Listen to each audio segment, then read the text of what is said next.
Currently, I am the Chief of Surgical Oncology here at Johns Hopkins, and I trained here, did my fellowship here after finishing residency at Washington University in St. Louis.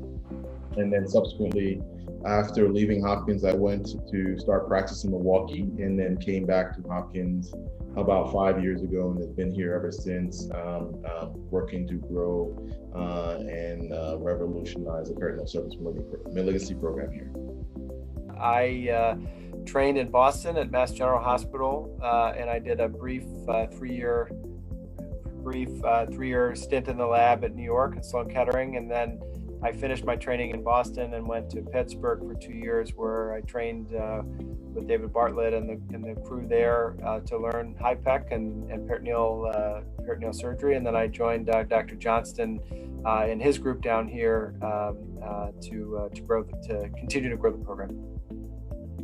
So the program started around 2010. And so Dr. Nita Ahuja and Barish et al., who have now gone on. So Dr. Ahuja is currently the chair of surgery at Yale, and Dr. et al. Is the chair of surgery at the University of Oklahoma, started the program. And it started as a smaller program, and that was purposeful. One of the purposes was that Dr. Ahuja was very focused on the science and making sure that we're not just doing operations, but we're trying to lead the field in the science. And we try to do that as well. And since then, now fast forwarding 10 years of the program being in existence, we feel that we are certainly able to, we've grown the clinical enterprise, but along with the clinical enterprise, we are starting to increase the opportunities for research across the continuum.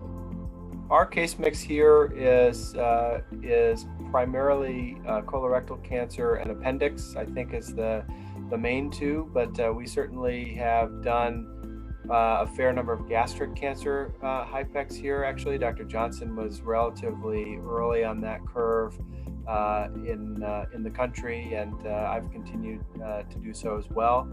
We do also mesothelioma, and there are a handful of other sort of less common indications, but certainly colorectal and appendix are the main two.